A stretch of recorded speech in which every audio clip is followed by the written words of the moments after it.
Hi folks, welcome back to the second half of week 5.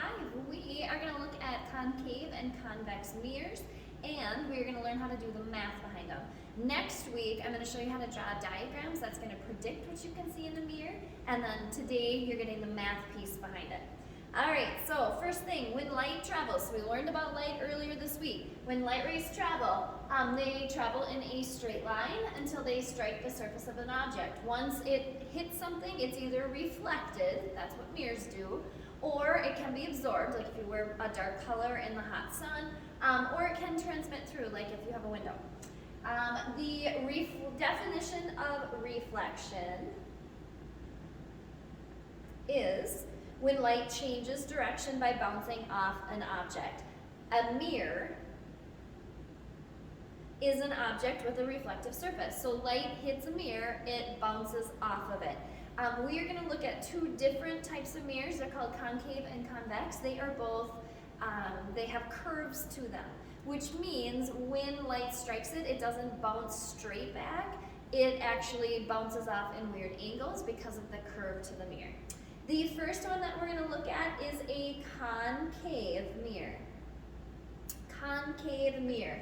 This is a mirror that the mirror surface caves inward. Okay, so I have right here, I have a mirror.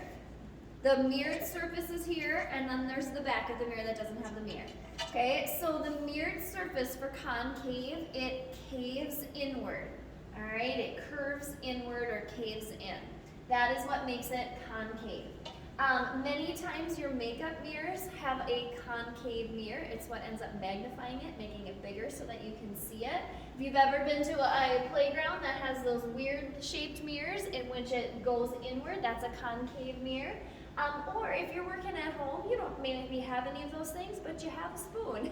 The inside of a spoon is a concave mirror. All right, so my students that are in class are going to have an actual concave mirror on their desk. You at home are going to have to go get the inside of a spoon. All right, so you're going to need a spoon for both this part and then for the lab pieces on the problems for this assignment. Okay, so for this, we are going to look at a concave mirror. We're going to look at something far away, then we're going to get closer, and we're going to get up close. It's going to look different throughout. Okay, I have a concave mirror here. If you can see, what it's doing is reflecting the back of the room. But if you notice, the back of the room is upside down. Everything is, we call it inverted. Okay, so far away, upside down. And the fancy way, the term we use for upside down is inverted. Okay, I'm going to move closer. So watch this in the back. When I get to a certain point, it's going to get really blurry. So as I come closer to my camera, eventually it's going to make it hard to see those items. They get kind of flashes of color, but you can't really see where they're at.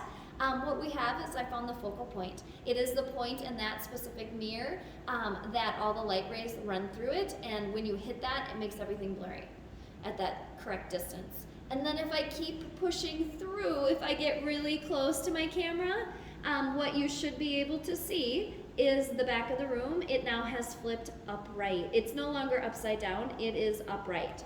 Okay, so with a concave mirror, and if you couldn't see well on the video, but you have a spoon, you can do the same thing. Hold it far away from your face and then get closer up to your eye, and what you'll see is the same thing.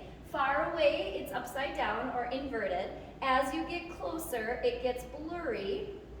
And then when you push through and get really close to something, or like I got really close to the camera, it flips to be upright. It is no longer upside down. So concave mirrors have a whole bunch of different things happening to them. Okay, a convex mirror is the second type of mirror. It is one in which the mirror surface curves outward or bulges out. Okay, so my convex mirror, once again, I have a mirror. Here's the mirrored surface and then the back of the mirror. So the actual mirror, if you were to lay it flat, it bulges up. The surface of the mirror portion bulges up or curves outward. Okay, they use these in a lot of gas stations. They'll have them down the aisles if they can't see you to prevent theft. Your car side mirror, the one that says objects in mirror are closer than they appear, that is a convex mirror. And if you're working at home, you have a spoon, the outside of your spoon is a convex mirror. So if you hold that away from yourself and then far away and get closer and closer and closer, what you should see far away, all those items in the back of the room, my lab stations and stools, they're all right side up and smaller. They're not the same size that they are in real life. If I get closer and closer to you, what you should notice is it never flips upside down. Those items are still upright and they are smaller on the mirror than they are in real life. All right, so for a convex mirror, they look smaller and upright. It doesn't matter where the mirror is. They never flip upside down. They're always upright, right side up. And it's always smaller on the mirror than it is in real life. Okay, for the math, for the variables, there are going to be 5 different variables that we're going to plug into our equations. F is going to represent the focal length. It is the point where light rays focus once they bounce off a mirror. Okay, what it is if you have a mirror, each of them is curved a little bit differently. If you were to turn this into a full sphere, the focal point would be the very center of that sphere. When light rays bounce off of a concave mirror, they send, no matter where they hit, they send it through the focal point. They reflex through the focal point. Okay, so that focal length is going to be the distance to that point. Okay, we're always going to have an object. We're going to put it away from the mirror. The distance to the mirror for the starting object is called P. I'm sorry, I don't know why. I know P is already momentum and power. So this we know when we're working with mirrors and lenses. Okay, you're in the special section of mirrors and lenses. Don't use a different equation. It will always be this one. The image distance to the mirror. So when the actual image shows up, we're going to draw them out and diagram them out. That is how far away it appears to the mirror is going to be called Q. Okay, so P and Q make no sense in what they're measuring. We just have to remember the starting object, its distance to the mirror is P, and then when the image appears in the mirror, how far away it appears is going to be Q. O is height of the starting object. Okay, so let's say I measure my height, my initial height, the height of I'm the object looking in the mirror, that's called HO. And then when I look in the mirror to measure the height of my image, that is HI. All right. The 2 equations that we're going to use. For the 2 equations, we almost always use this one to solve for Q. And then once we have Q, we can plug it in over here to solve for HI. So when we mathematically solve for variables, Q and HI are almost always the 2 variables that we're solving for, unless we do something differently in lab. But with the math, I'm teaching you it now, and then we're going to add the diagrams to it next week. Almost always we're solving for Q using this equation, then HI using this equation. Okay, so for the 2 equations, using these, 1 over the focal length equals 1 over P, the starting object distance to the mirror, plus 1 over Q. And then, if you know Q, you can then dump it all into here. HI over HO, the height of the image or the height of the object is equal to negative Q over P. That negative sign has to be there. Okay, when we actually plug things in and do the math, things sometimes come out negative. Next week, when we draw our actual diagrams, we're going to have kind of a front and a back of a mirror. If it's in front of the mirror, it'll be positive. If it's behind the mirror, it'll be negative. Right now, for heights, if it is positive, if HI comes out positive, it's positive because it's upright. If it comes out negative, it's telling you that that object in the mirror is going to be upside down. And then for the focal length, the difference between the 2 mirrors concave, the focal length will always be, the f will always be a positive number, and for convex mirrors, the f is always going to be negative. We will have to make the f negative. We'll have to put a negative sign in front of it, in front of the f, the focal length for each of these objects, for the convex mirror. Okay, so here's our example of math, how to do this. A 1.2 centimeter tall plastic pig. Okay, so I'm going to have all these little things out that we're going to look at kind of in different stations. I have little squishies, a little plastic pig. He's about the yay tall, 1.2 centimeters tall. So the height of the object is 1.2. We get to leave everything in centimeters. We don't have to convert it to meters. That's the only time we get to do that because we're going to be measuring things with rulers, and we'll do it in centimeters and not meters. It is placed a distance of 5 meters or 5 centimeters from a convex mirror. It is placed 5 centimeters away from the mirror. That's P, the starting object's distance. So P is equal to 5. The convex mirror it's put in front of has a focal length of 2.5. Okay, so F is going to be 2.5 centimeters, but it is a convex mirror, and you have to put a negative sign in front of the 2.5. The math is the same for concave and convex. In order to make it a convex mirror, it has to have a negative focal length in order to make the numbers work out. Okay, we want to find Q and HI. Ignore that, using equations. I'll teach you the diagrams next week. All right, so the first equation that we have to use, 1 over F equals 1 over P plus 1 over Q. So I'm going to start by just dumping in the numbers, and then I'm going to show you how to type it into your calculator. Okay, 1 over negative 2.5 equals 1 over 5 plus 1 over Q. All right, people look at this, they're like, oh, fractions, yuck. Okay, I better find a common denominator. Guess what? No, you don't. All we have to do is mathematically solve for Q. We don't have to find a common denominator because we have a calculator that does all this for us. Okay, so for those of you who work great with your calculators, you will just do it all on your calculator. For those of you like me that kind of write things down as you go, I work in decimals. I don't like fractions, okay, but I make my calculator do all the work. So the first thing that I do into my calculator, I type in 1 divided by negative 2.5. 1 divided by negative 2.5, and it tells me it is negative 0.4. I like decimals way more than fractions.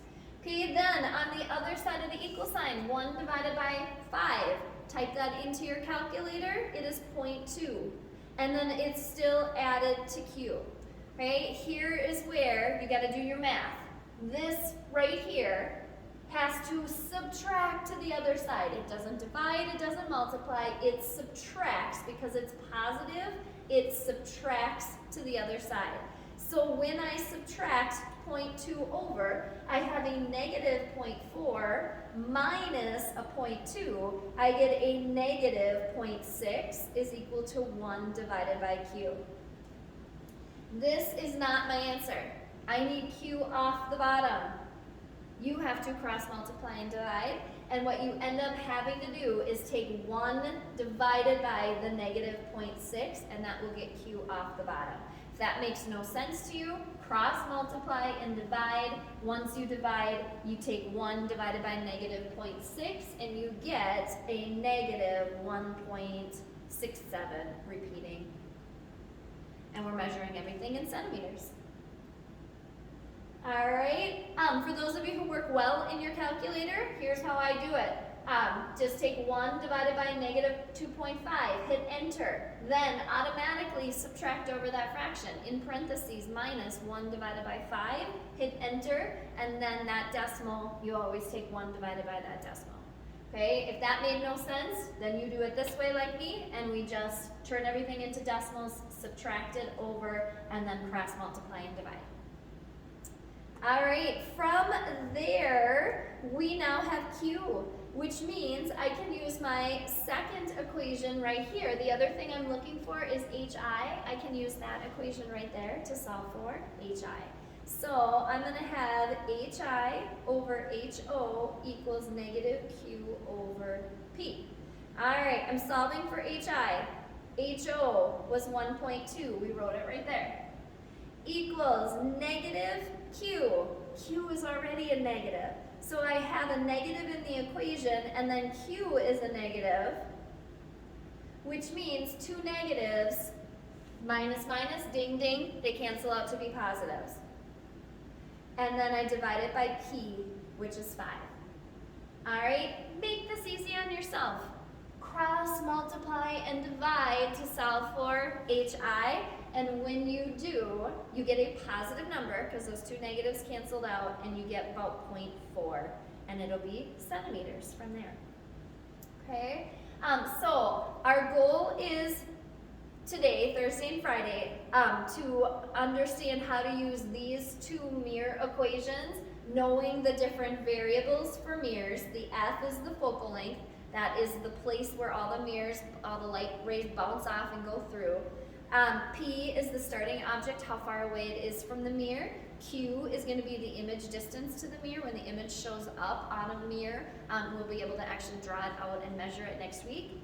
HO is the height of the starting object looking into the mirror, and then on your mirror you can see that person. If the person's looking into it, you can actually measure the height of the image, and that's HI. All right.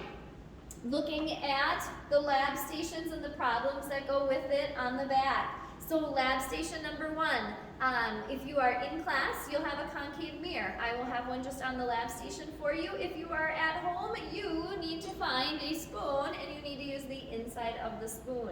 You're going to find the focal length of it. So think back to when we did this.